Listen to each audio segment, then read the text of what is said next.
All across the galaxy, humans were opening their eyes for the first time in years. Captain Sue felt cold air fill her lungs as she sat up in her sleeping chamber. The room around her was dark, but she could hear other people moving and talking quietly. She had been asleep for almost 4 years waiting for this moment. Sue was on a secret base called Outpost Nova 12 that was hidden inside a dead planet. The base looked like old mining tunnels from the outside, but inside it was full of weapons and supplies. Everything had been kept ready for the day when humanity would need to fight back against their enemies. Around Sue, 47 other humans were also waking up from their long sleep. Dew was a weapons expert who knew how to use every kind of gun and bomb that had ever been made. Young was a pilot who could fly any ship even if he had never seen it before. Bo was very good at sneaking into places without being seen. Sue stood up and walked to the control room where computer screens were showing messages from Captain Jin. The message was short, but it made her heart beat faster. The aliens think we are dead. Time to prove them wrong. All bases are now active. Begin preparation for Ghost Protocol on the alien planet called Vorthak. The Crystal People were having the biggest party in their history.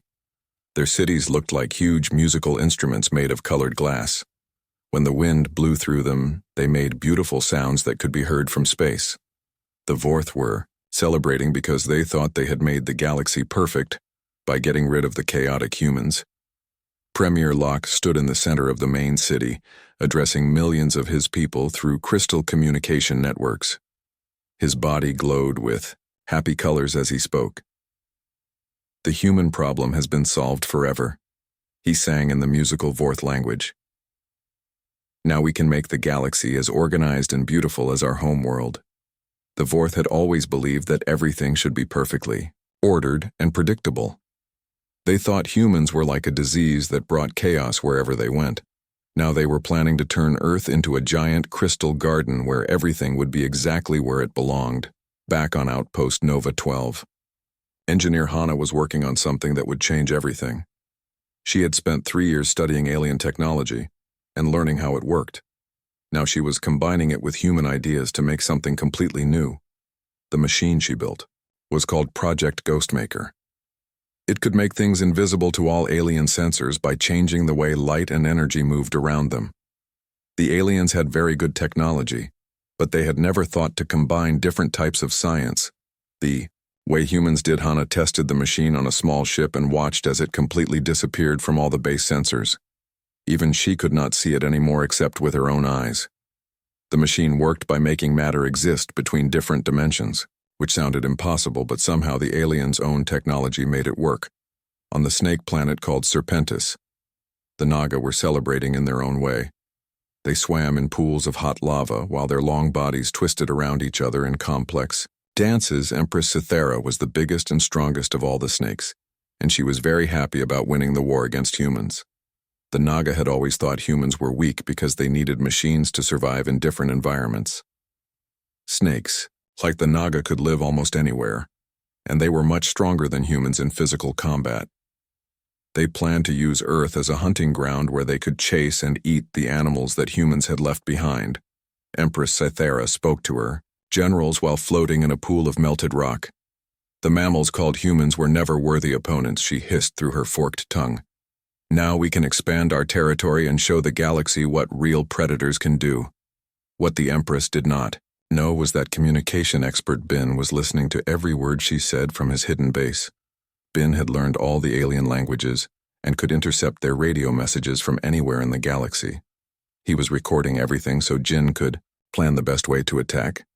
Bin discovered that the aliens had become very confident since destroying Earth. They had reduced their military patrols by more than half because they thought there were no more enemies to fight. Most of their ships were now being used to transport colonists and supplies instead of weapons. This was exactly what Jin had hoped would happen. The aliens were so sure they had won that they were not being careful anymore. They thought the war was over, but they were about to learn that the war had not even really started yet. Dr. Lee was the head scientist on Sanctuary 7, and she had spent 3 years studying alien biology. She had learned exactly how each alien species worked and what could hurt them. Each type of alien had weaknesses that humans could use against them. The bug, like Crix, could not survive in temperatures that were normal for humans. Their bodies would shut down if it got too hot. The crystal vorth would break apart if they heard certain sound frequencies that human voices could make. The snake naga would become paralyzed if their heat sensors were confused by bright infrared lights. All this information was being sent to the awakening human bases so they could prepare the right weapons for each enemy. The aliens had studied human weaknesses before attacking Earth, but they had never thought that humans would study their weaknesses in return. Captain May woke up on a base hidden inside an asteroid near Vorth space. She was an expert in sound and vibration who had worked with submarine sonar before the war. Now she would use her skills to make the crystal aliens shatter like glass. The base around her was full of sonic equipment that could produce any frequency needed. May tested the machines and smiled when she heard the exact sound that would break Vorth crystal bodies. The aliens had made their cities out of the same material as their bodies, which meant the machines could destroy both. On another base, Captain Du opened weapon storage rooms that had been sealed for years. Inside were thermal bombs that could heat up areas to temperatures that would kill Crix in seconds. The bug aliens had chosen to live on cold planets, which would make them easy targets. For heat weapons all across human space, people were waking up and preparing for war.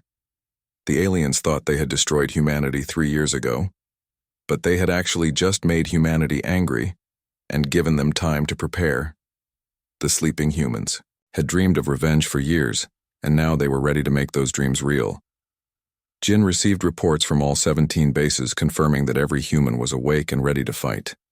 The Ghost Protocol was about to begin, and the aliens would learn what it felt like to be hunted by an enemy they could not see or understand. The aliens were still celebrating their victory over humanity, but their celebration was about to become a funeral. They had declared humanity extinct, but extinction was about to visit them instead. The galaxy had wanted the human problem solved, and now the humans were going to solve the alien problem. Permanently, Phase 2 was complete. All human forces were awake and armed. Phase 3 would begin soon, and the aliens would discover that the species they thought they had exterminated had become something much more dangerous than before. The hunters were about to become the hunted, and humans had become very good at hunting. The first attack happened on Europa, which was one of the moons around the big planet Jupiter. The Crix had built a huge mining operation there to dig up ice and minerals that they wanted to use in their factories. Captain Sue and her team used the Ghostmaker technology to become completely invisible to all alien sensors. Sue watched through her helmet camera as Crix workers moved around the facility doing their jobs. The bug-like aliens had no idea that death was walking right next to them. The invisible humans moved through the halls like ghosts carrying thermal weapons that would turn the cold facility into a burning oven. The Crix had thick shell-like skin that protected them from most weapons, but they could not survive in hot temperatures. Their bodies were designed for cold environments, and even normal human body heat could make them sick. Sue smiled as she thought about what would happen when the temperature went up to oven levels. Du placed thermal charges throughout the facility, while the Crix workers continued their tasks. The charges were small but very powerful, and they would heat up the entire building in just a few minutes. The aliens had made their facility very well insulated to keep the cold in, but that same insulation would trap the heat and make it even worse for them. Meanwhile, Young planted sonic devices that would confuse the Crix communication systems. The bug aliens talked to each other using high-pitched sounds that humans could barely hear.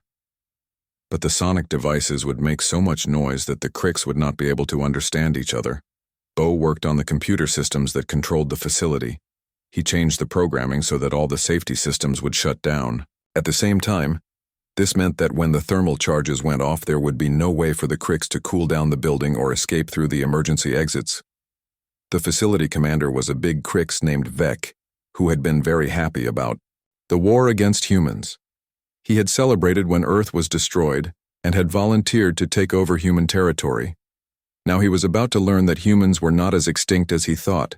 Commander Vec first noticed something was wrong when the IDO temperature sensors started showing readings that did not make sense. The facility was supposed to stay very cold, but the computers were saying it was getting warmer. He sent worker bugs to check the heating systems, but they could not find any problems. Then the communication system started making strange noises that hurt Crick's ears. The workers began running around trying to fix the problem, but they could not figure out what was causing it. Some of the bugs started to feel sick from the rising temperature, but they did not understand why. When the thermal charges activated all at once, the facility became like the inside of a furnace. The temperature shot up so fast that the Cricks barely had time to realize what was happening. Their hard shells started to crack from the heat, and they began falling down as their bodies shut down from overheating.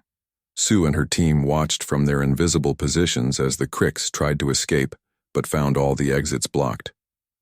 The aliens who had celebrated burning Earth were now being burned themselves. The few Cricks who managed to get outside sent panic messages to other facilities warning about impossible attacks on the crystal world of Vorthak. Captain May was preparing her own surprise. For the aliens, she had studied the way Vorth cities were built and learned that they were designed to make beautiful music when the wind blew through them. But May knew that the same structures could be used to make sounds that would destroy the aliens. May and her team placed sonic resonators throughout the capital city. The devices were small and invisible to Vorth sensors, but when activated they would produce frequencies that would make crystal bodies crack and break. The beautiful crystal towers that the Vorth were so proud of would become weapons against them. Premier Locke was giving a speech to his people about the wonderful future they would have now that humans were gone. He stood in the center of a huge crystal amphitheater while millions of Vorth listened to his musical voice. The crystal beings were all glowing with happiness as they imagined their perfect galaxy. When May activated the sonic resonators, the first thing that happened was that the beautiful music of the city became harsh and discordant. The crystal structures began vibrating at frequencies they were not designed to handle. Cracks started appearing in buildings, and the Vorth began to feel pain in their crystal bodies. Premier Locke tried to continue his speech, but his voice was drowned out by the terrible sounds coming from everywhere at once. The perfect harmony that the Vorth loved so much was being turned into chaos that hurt their ears and made their bodies vibrate painfully. The crystal towers began to fall as the sonic frequencies tore them apart. Each falling tower made more noise that added to the destruction. The Vorth tried to run, but their crystal bodies were cracking from the sound waves. They could not understand what was happening because they could not see any attackers. The crystal people had always believed that their perfect order and harmony made them superior to chaotic humans. Now they were learning that chaos could be a very effective weapon when used by someone who understood how to control it on Sanctuary 7. Captain Jin watched reports coming in from all the attacks. His plan was working perfectly. The aliens were being destroyed by invisible enemies that they could not fight or even detect. Every attack was designed to create maximum fear and confusion. Jin opened communication channels to broadcast on all alien frequencies. The message he sent was simple but terrifying. "We are not extinct." The words appeared on screens throughout alien space in all their languages with no explanation of how humans had managed to send them. The Galactic Senate called an emergency meeting as reports of impossible attacks came in from across their territory. Admiral Vex tried to maintain calm, but his green skin had turned pale with worry. Queen Zara coiled nervously as she described invisible predators hunting her people. Premier Locke appeared on the screen as a cracked crystal barely able to speak. "How is this possible?" demanded Commander Tix while his bug eyes moved frantically. "We destroyed Earth completely. We confirmed that all humans were dead. 3 years have passed with no sign of human activity. How can they be attacking us now?" None of the aliens could answer this question, because they did not understand human technology or human determination. They thought that destroying one planet would eliminate the entire species. But humans had been planning for this possibility for much longer than the aliens realized. Dr. Lee released her biological weapons on selected alien colonies. The viruses she had created were designed specifically to target alien DNA while leaving everything else untouched. The weapons were invisible and odorless, so the aliens would not know. They were being attacked until it was too late. The beauty of the Ghost Protocol was that humans could strike anywhere and disappear without leaving any trace. The aliens were fighting an enemy that seemed to exist everywhere and nowhere at the same time. Every attack made them more paranoid and fearful. Bin intercepted alien military communications and learned that the three species were starting to blame each other for the human problem. The Naga said the Vorth had not been thorough enough in destroying Earth. The Vorth claimed the Krix had been too eager to start colonization. The Krix insisted they had followed orders exactly. This was exactly what Jin had hoped would happen. The alien alliance that had been so strong during the attack on Earth was now falling apart under pressure. They were so busy arguing with each other that they could not work together to fight the human attacks. The ghost attacks continued for days, with humans striking at alien facilities across 17 star systems. Each attack was perfectly planned to exploit specific alien weaknesses and create maximum psychological damage. The aliens began to fear their own shadows, thinking that invisible human assassins were everywhere. Communication expert Bin detected that alien productivity had dropped by 80% as entire populations refused to leave their homes. Many aliens stopped going to work or participating in normal activities because they were too afraid of being attacked by invisible humans. The species that had celebrated humanity's extinction were now living in constant terror of human revenge. They had learned that declaring a species extinct and actually making them extinct were two very different things. The humans they thought they had eliminated had become their worst nightmare. Phase 3 was complete. The psychological warfare had broken alien morale, and their alliance was cracking under pressure. Phase 4 would escalate to direct confrontation where the aliens would finally see their extinct enemies face to face. The big room in the Galactic Senate was full of happy alien creatures today. They were all celebrating because they thought they had won the biggest war in galaxy history. Admiral Vex stood at the front of the room with his long green arms raised, high in the air. His red eyes were shining with joy as he spoke to all the other aliens in the room. 3 years ago, we attacked the human planet called Earth, he said in his deep voice. We destroyed all their cities and made their oceans turn into steam. The humans are now completely gone from the universe. We have won the war and made the galaxy safe for all of us. All the aliens in the room started cheering and making loud, happy sounds. The snake-like Naga creatures hissed with pleasure while their long bodies twisted around each other. The crystal aliens called Vorth made beautiful singing sounds that filled the air like music. The bug-like Krix clicked their sharp teeth together and waved their many arms in the air. We should be very proud of what we did, said Queen Zara of the Naga. Her voice sounded like water flowing over rocks. The humans were dangerous and unpredictable. They would have taken over the whole galaxy if we had not stopped them. Now we can live in peace and divide their old territory among ourselves. Premier Locke of the Vorth agreed with the Queen. His crystal body was glowing bright blue with happiness. The humans brought only chaos and confusion to our perfect galaxy, he sang in his musical voice. Now we can make everything clean and organized the way it should be. We will turn their ugly planet into something beautiful. Commander Tix of the Krix also spoke up while his bug eyes looked around the room. The humans bred too fast and spread to too many places, he buzzed. We did the right thing by getting rid of them completely. Now there will be more room for species that deserve to live in this galaxy. What none of these celebrating aliens knew was that far away on a hidden moon base a human was watching everything they said. Captain Jin sat in a dark room looking at screens that showed the alien meeting. His face was hard and angry as he listened to them talk about destroying his homeworld and killing his people. Jin was a big, strong man who had been a soldier for many years before the war started. He had short black hair and scars on his face from old battles. When Earth was attacked 3 years ago, he had been far away in space, leading a secret mission to explore new worlds. He and his team had escaped the destruction, but they had watched their home planet burn from space. Now Jin lived on the secret moon base called Sanctuary 7 with 3,000 other humans who had also survived the attack. They were the last humans in the galaxy, and the aliens thought they were all dead. The base was hidden inside a big rock so alien ships could not find it. Around Jin were other humans who were also watching the alien meeting. Hana was a smart woman who built machines and weapons. She had long black hair and quick hands that could fix anything. Tay was a doctor who took care of sick and hurt people. He had a kind face, but his eyes were sad from seeing too much death. Bin was good with computers and radios. He could listen to alien messages from very far away.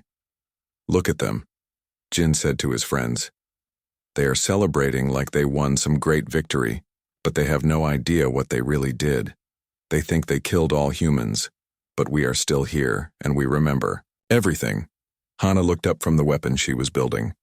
Her hands never stopped working even when she was talking. They made a big mistake when they attacked Earth.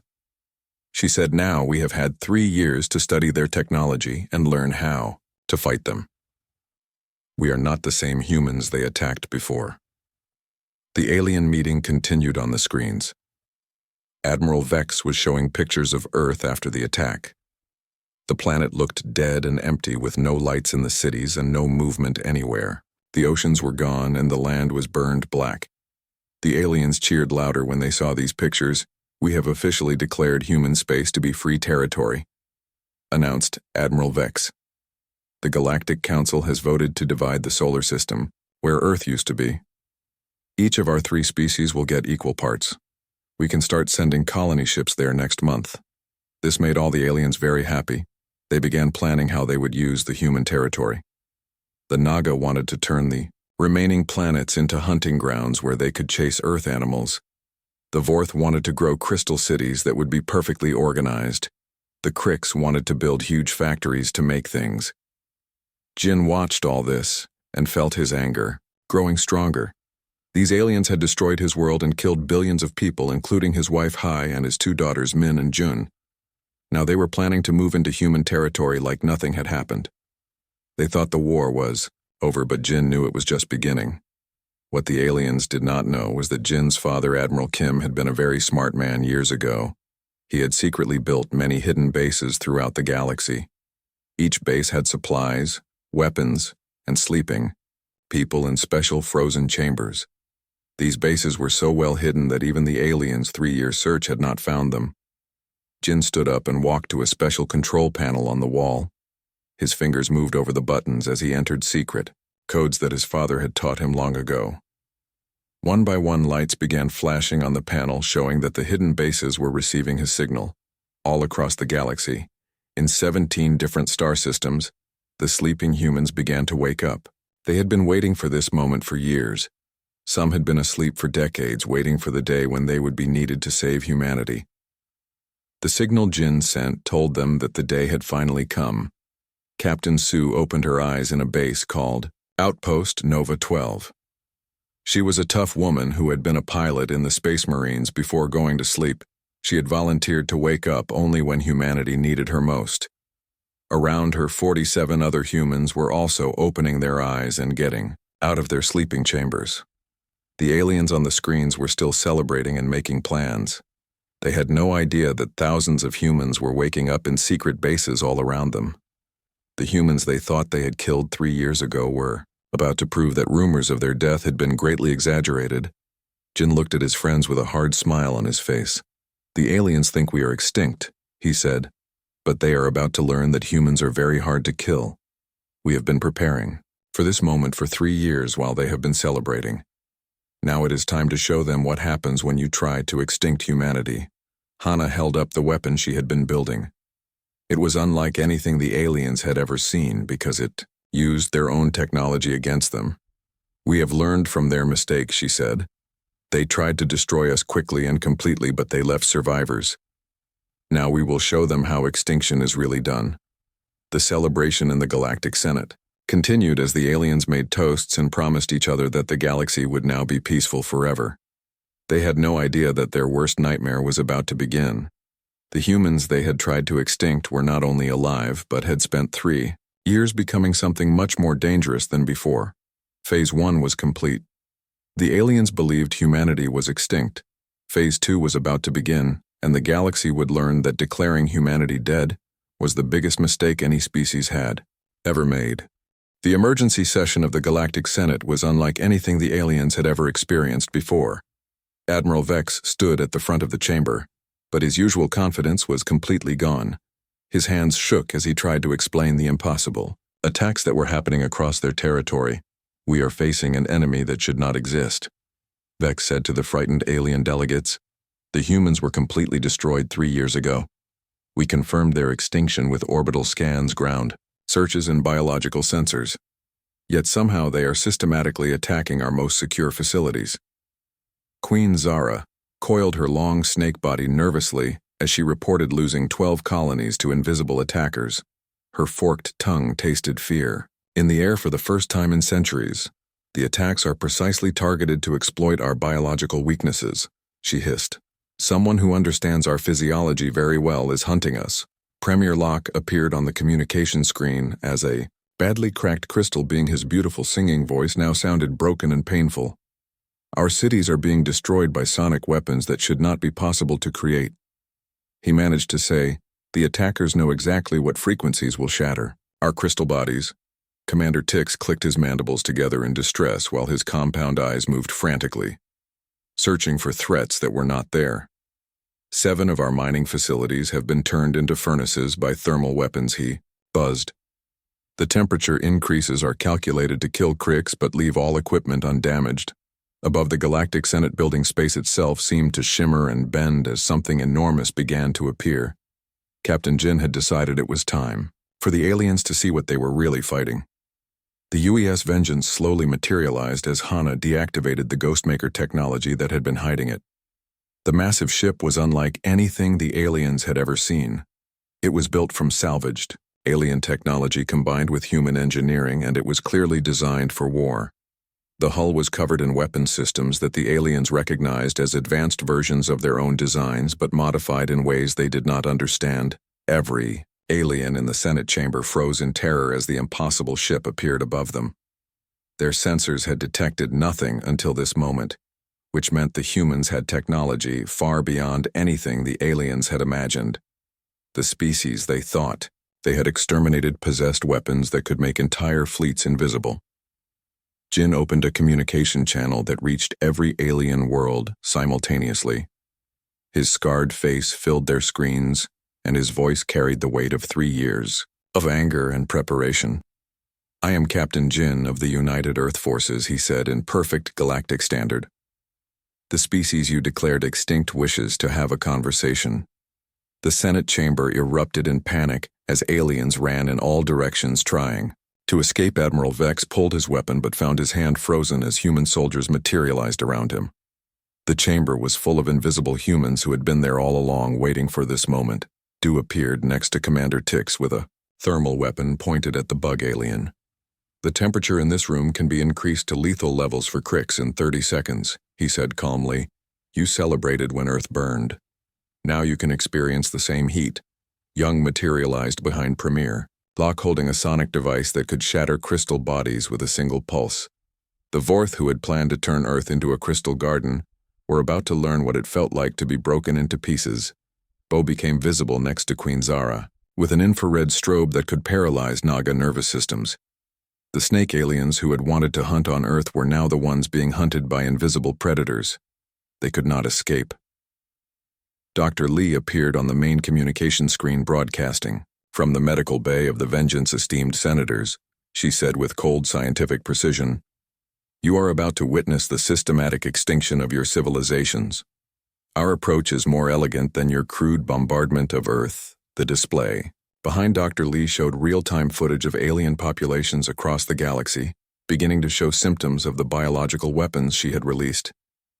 The viruses were designed to eliminate each alien species over exactly 72 hours, giving them time to understand what was happening, but not enough time to develop countermeasures.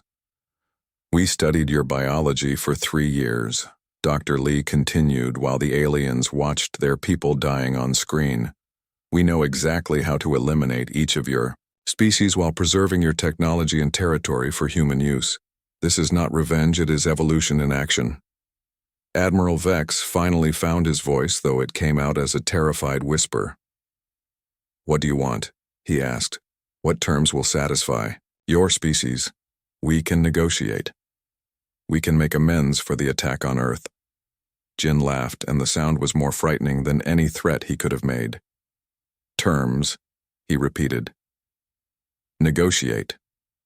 You declared us extinct without offering terms or negotiations. You celebrated our death and divided our territory among yourselves like spoils of war. The environmental systems in the Senate chamber began to change as human engineers took control. The temperature started rising to levels that would be lethal for the aliens but comfortable for humans. The atmospheric pressure increased and the air composition shifted to favor human biology. You wanted to extinct humanity because you feared our unpredictability, our chaos, our refusal to accept limitations. Jin continued as the aliens began to show signs of distress. You succeeded in creating something far worse, humans with nothing left to lose and 3 years to plan. Your destruction, Empress Scythera tried to slither toward an exit but found her path, blocked by invisible human soldiers.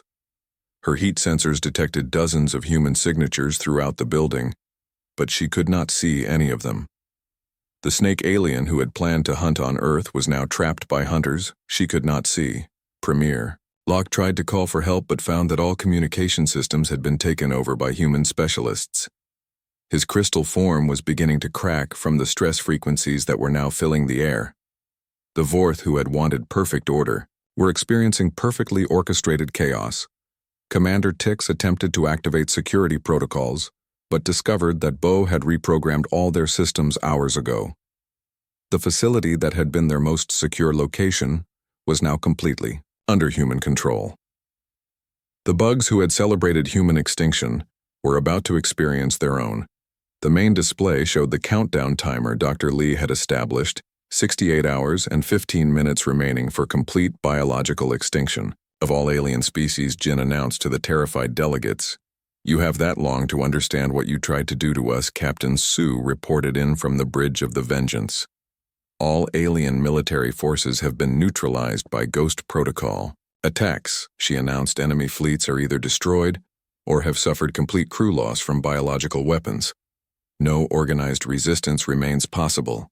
The aliens who had once controlled a galaxy-spanning empire were now helpless prisoners, watching their species die in real time. The hunters had become the hunted, and they were learning that humans were much better predators than they had ever imagined." Jin walked slowly around the chamber, looking at each alien delegate with cold satisfaction. "You celebrated too early." He told them extinction is not something you declare, it is something you achieve completely and permanently. When humans commit genocide, we do it properly. The temperature in the chamber continued to rise as the 72-hour countdown continued. The aliens who had gathered to celebrate humanity's death were now experiencing their own extinction in the same building where they had planned to divide human territory. Phase 4 was complete. The aliens now understood that they were fighting an enemy far more dangerous than they had ever imagined. Phase 5 would be the final confrontation where Captain Jin would deliver humanity's judgment on the species that had tried to extinct them. Captain Jin walked into the Galactic Senate chamber alone, while his heavy boots echoed through the silent room. The massive human stood 2.5 meters tall with visible cybernetic implants that glowed softly in the dim light. His 3 years of modifications using alien technology had made him into something that looked barely human, but was far more dangerous than any alien in the galaxy. The remaining alien delegates pressed themselves against the walls as Jin approached. Admiral Vex tried to reach for his weapon, but Jin moved faster than alien reflexes could follow. The human captain grabbed Vex by the throat and lifted him off the ground with one enhanced hand. "You celebrated our extinction," Jin said while his augmented voice filled the chamber. "You divided our worlds among yourselves like prizes. You toasted the death of 3 billion humans, including my wife, Haye, and my daughters, Min and Jun. You made one critical error. You left survivors." Jin released Vex and let the alien fall to the floor, gasping for breath. The other delegates watched in terror as the human they thought was extinct walked slowly around the room. His enhanced eyes scanned each alien, calculating exactly how to kill them most efficiently. Queen Zara tried to call for security, but found that her communication devices had been disabled days ago. The Naga ruler coiled her massive snake body defensively, but she could sense dozens of human heat signatures throughout the building. They were completely surrounded by enemies who should not exist. Premier Locke crystal form resonated with fear frequencies as he realized they were trapped. The beautiful harmonics that Vorth used to communicate were now discordant with panic. He tried to sing a surrender song, but his voice cracked from stress and came out as painful noise. Commander Tix's compound eyes darted around looking for escape routes, but every exit was blocked by invisible human soldiers. The bug alien who had volunteered to colonize human territory was now discovering what it felt like to be completely helpless. The main display activated, showing live footage from across the galaxy. Human forces were systematically dismantling alien civilization with surgical precision. Captain Sue thermal warfare teams were turning Crix colonies into uninhabitable furnaces. Captain May sonic attacks were shattering Vorth crystal cities into dust. Captain Do infiltration units were releasing biological weapons into Naga population centers. Each attack was being broadcast in real time, so the alien delegates could watch their civilizations dying. Engineer Hana appeared on screen from the bridge of the UES Vengeance. Her voice carried the cold satisfaction of an engineer who had solved a complex problem. Esteemed senators, she said, while alien cities burned behind her. You are witnessing the systematic extinction of your species. Unlike your crude bombardment of Earth, our approach is precise, efficient, and absolutely thorough. We spent 3 years studying your weaknesses and designing the perfect weapons to exploit them. Dr. Lee joined the broadcast from her biological warfare laboratory. The viruses I created are specifically calibrated to your DNA, she explained while showing microscopic footage of alien cells being destroyed. Each species will be eliminated over exactly 72 hours with no possibility of survival or immunity. The countdown timer on screen showed 58 hours remaining.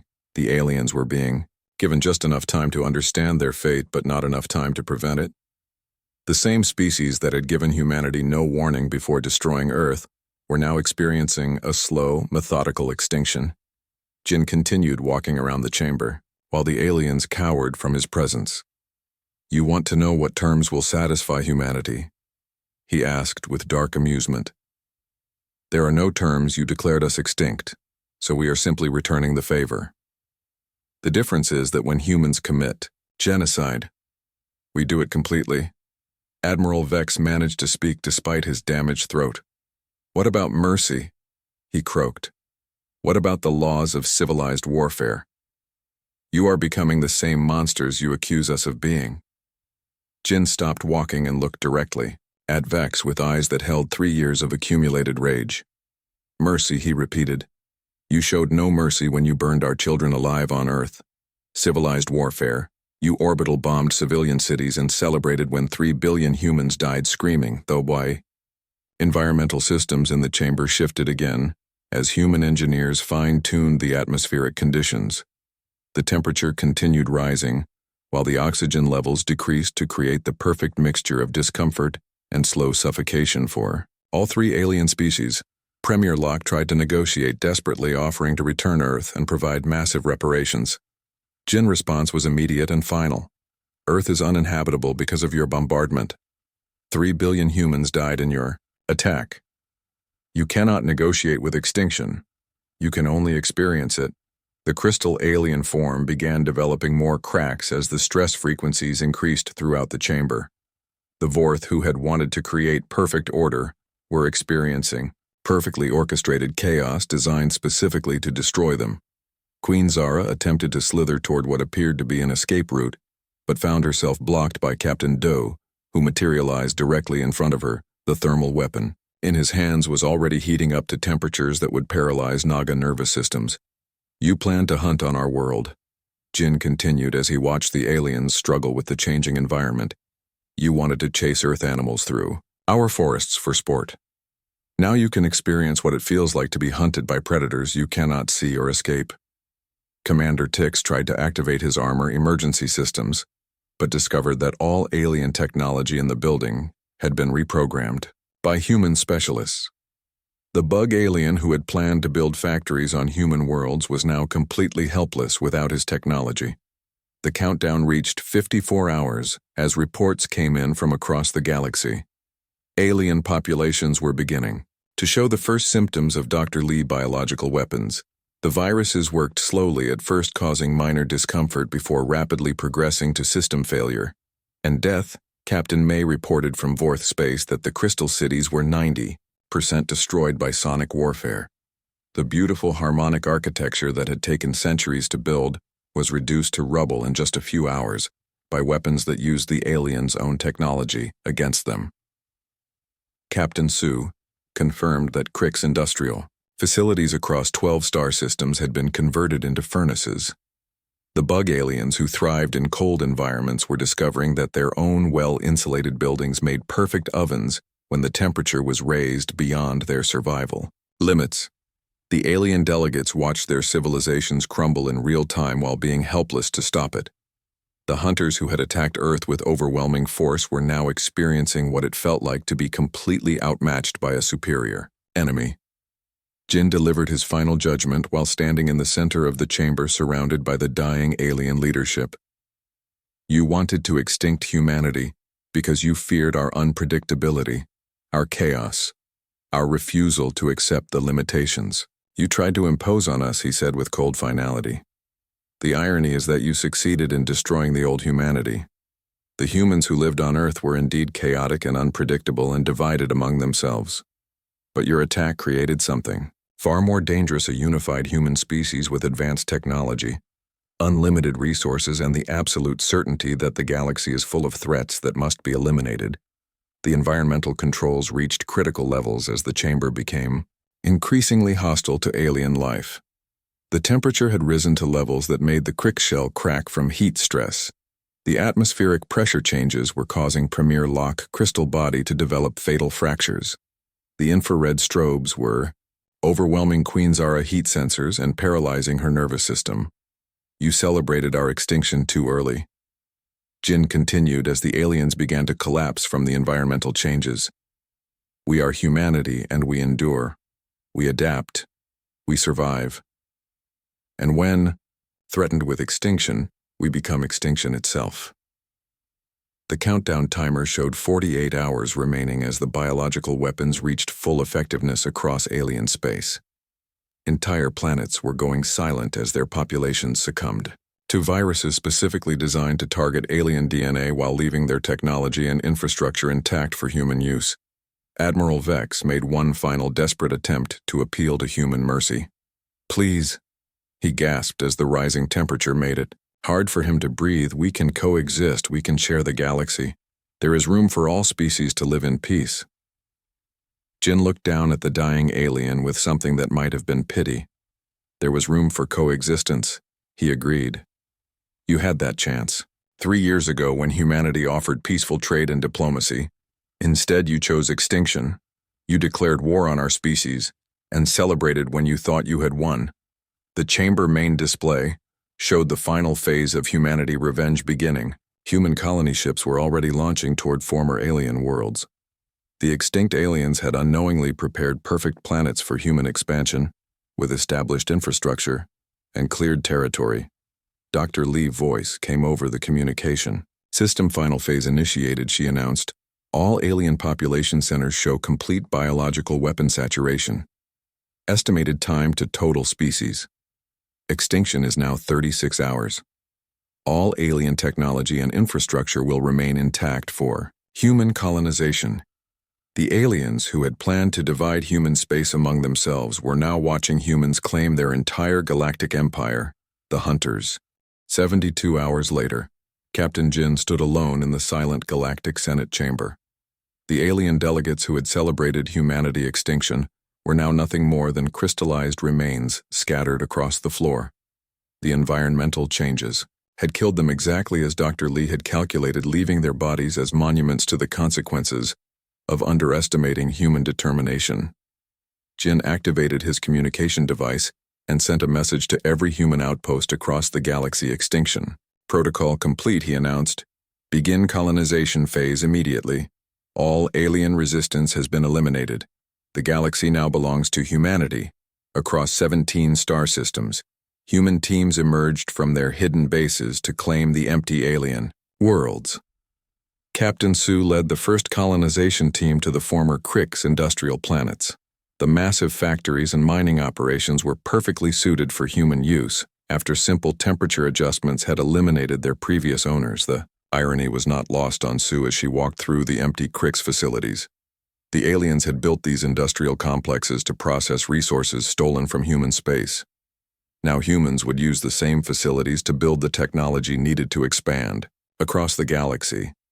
The species that had declared humanity extinct had unknowingly prepared the perfect infrastructure for human dominance. Engineer Hana coordinated the integration of alien technologies with human engineering systems from her laboratory on the UES Vengeance.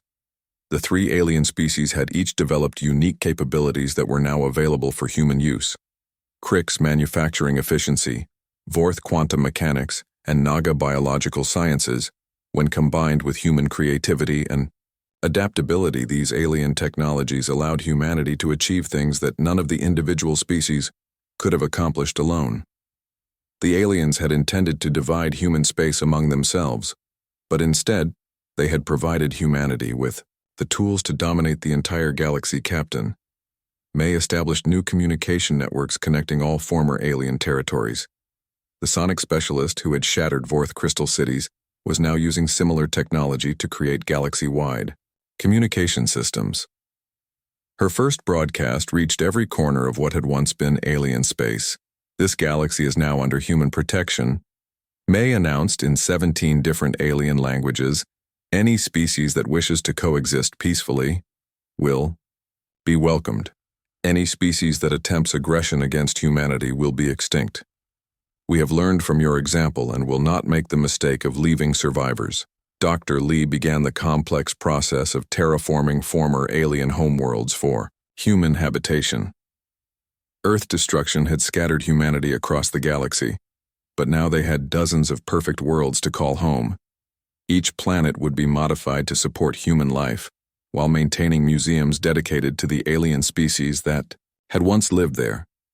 Future human generations would learn about the civilizations that had tried to extinct humanity and failed. These museums would serve as permanent reminders of what happened to species that threatened human survival. The galaxy would never again underestimate the danger of making humanity angry. Communication specialist Bin detected scattered transmissions from alien survivors hiding in remote star systems. There were perhaps a few thousand aliens remaining from civilizations that had once numbered in the billions. These survivors sent desperate messages begging for mercy and offering to serve humanity in exchange for their lives. Jin considered these pleas carefully before sending his response 3 years ago. You declared us extinct without offering mercy or negotiations. The precedent has been established. Find new homes in distant galaxies and never return to human space. Any alien ship detected in our territory will be destroyed without warning. Captain, do lead salvage teams to collect useful technology from abandoned alien facilities. The weapons expert who had turned Crick's colonies into furnaces was now ensuring that every piece of alien knowledge became part of humanity, growing technological advantage. Nothing would be wasted from the civilizations that had tried to waste humanity. Young coordinated the deployment of human fleets to patrol former alien space. The pilot who could fly anything was now commanding ships built from the best technology of 4 different species. His fleets would ensure that no other alien species would ever again threaten human expansion or survival. Bo established intelligence networks throughout the galaxy to monitor for any signs of alien resurgence. The infiltration expert who had disabled alien security systems was now making sure that humanity would never again be caught off guard by enemies. The galaxy would be constantly watched for threats. 3 years after Earthfall, Jin stood on the observation deck of New Geneva Station Humanity, new galactic capital built from the remains of the Galactic Senate headquarters. Through the transparent windows, he watched human ships patrolling space that had once belonged to humanity enemies. The memorial wall in the station main corridor listed every human who had died in the war, including Jin wife Hai and daughters Min and Jun. Below their names, an inscription read, "They declared us extinct. They were wrong. We are humanity, and we endure." The 3 alien species had made humanity's survival their primary concern through their attempts at extinction. In trying to eliminate the human threat, they had inadvertently ensured that humans would become the galaxy-dominant force. Their attack had unified a chaotic species and given them the motivation to achieve galactic supremacy. Jin reviewed reports from across human space, showing rapid colonization of former alien worlds. The empty planets were being settled by humans who had spent years preparing. For this moment, every world that aliens had planned to steal from humanity was now a human colony. Every resource they had wanted to claim was now feeding human expansion. The aliens had attacked humanity because they feared human unpredictability and expansion. Their attack had indeed eliminated the chaotic, divided humanity of Earth, but it had created something far more dangerous: a unified human species with advanced technology, unlimited resources, and the absolute knowledge that the galaxy was full of enemies. The galaxy had wanted humanity extinct. Instead, they had created humanity eternal. The humans who emerged from the hidden bases were not the same species that had lived on Earth. They were harder, more focused, and absolutely determined to ensure that no alien species would ever again threaten human existence. As Jin watched human colony ships departing for distant worlds, he reflected on the final irony of the war. The aliens had been correct about one thing: the old humanity had died with Earth. What emerged from the ashes was something new, something that would ensure the galaxy belonged to humanity forever. The soldiers who had declared humanity extinct had succeeded in killing the old human civilization. But they had also created something far more powerful in its place. The galaxy now belonged to a species that had learned the most important lesson possible. Never again would humanity allow itself to be vulnerable to extinction. The new galactic order was simple, and absolute humanity would expand to every habitable world, develop every useful technology, and eliminate every potential threat. The aliens had taught humanity that the galaxy was a dangerous place full of species willing to commit genocide. Humanity had learned that lesson well and would never forget it. The galaxy stretches endlessly before human expansion, and it would all belong to the species that had refused to stay extinct. The aliens had wanted to solve the human problem, and humanity had solved the alien problem permanently. The war was over. Humanity had won, and the galaxy would never again know a time when humans were not the dominant force among the stars. The species that had celebrated at humanity's funeral had unknowingly attended their own. The galaxy belonged to humanity now, and humanity intended to keep it that way forever.